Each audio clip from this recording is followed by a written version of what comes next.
Well, I'll tell you what I think. Do you need police, fire, medical?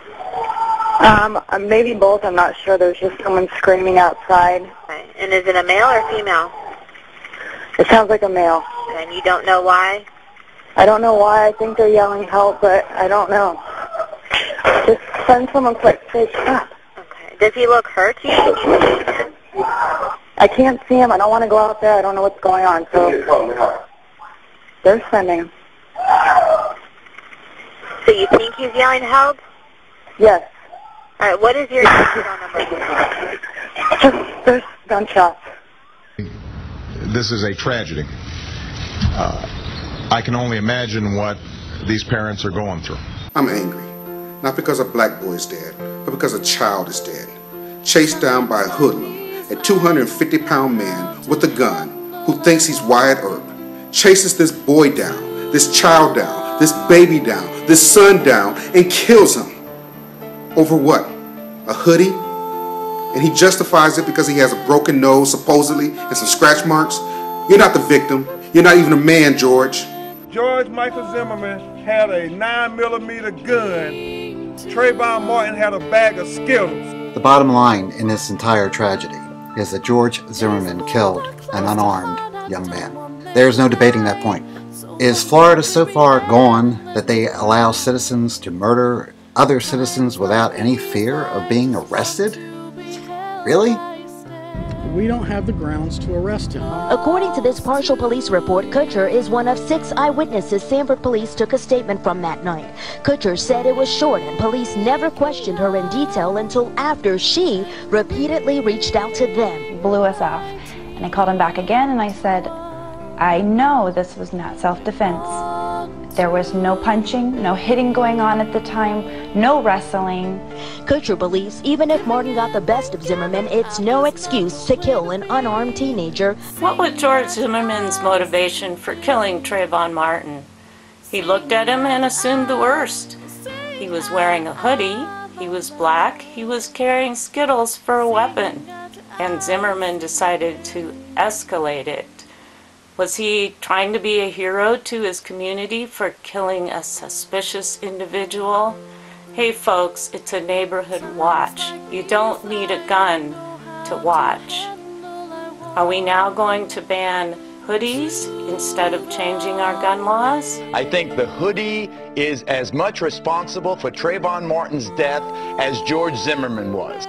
I don't even own a hoodie, and I'm way more dangerous than Trayvon Martin. Do I look suspicious? Some people say they hear it, others say they don't.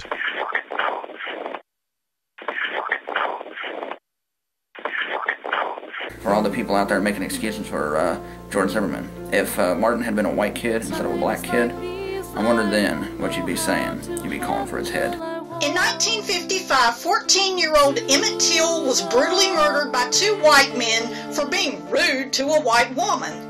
They were found not guilty by an all-white jury.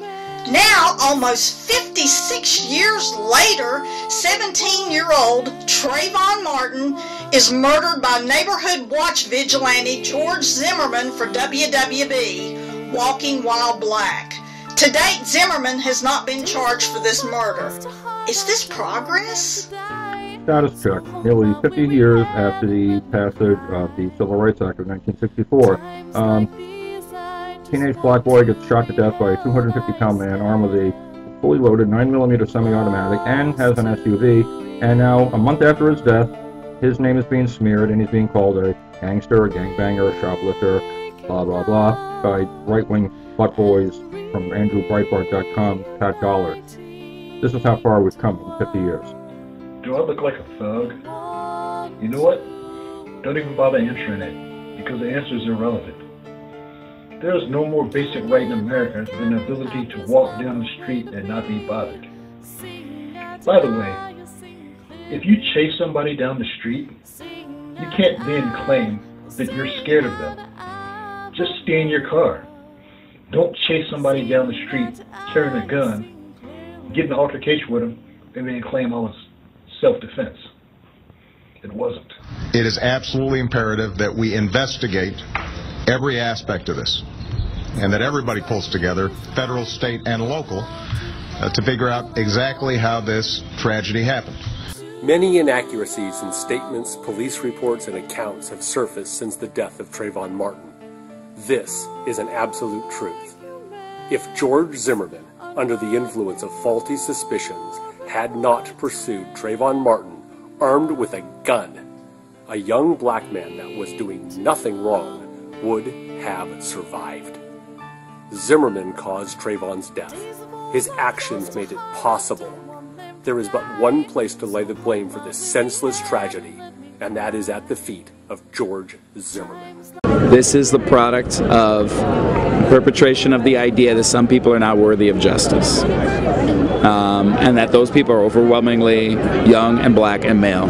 How is it self-defense when the pursuer carries a gun, is told to stand down by the police, and then becomes the shooter? We need justice for Trayvon. I always want to believe the best about people, so I would love to believe that George Zimmerman is a good man who made a terrible mistake that night because he's an irresponsible gun owner. I would love to believe he thought he was doing the right thing when he confronted Trayvon Martin, a scuffle ensued, a young man was accidentally killed. I would love to believe that the police then did a thorough investigation and decided the best thing to do was to set Zimmerman free. Unfortunately, all the latest evidence is making this impossible to believe. But since I still believe in justice and I believe in safety, I really hope Zimmerman is arrested very soon. The law is what has to change. I mean, that I think is what is really getting people upset, is that even if we arrest this guy, there's no guarantee that Florida is going to change this basically anyone who scares you, you can shoot law, which is insane. You know, Trayvon Martin could be any one of us, you know? I mean, anybody who is accused of anything or thought to be suspicious and then killed and then said it's in the name of self-defense, and then it's okay? No, I don't think so. That's not justice. That's not America.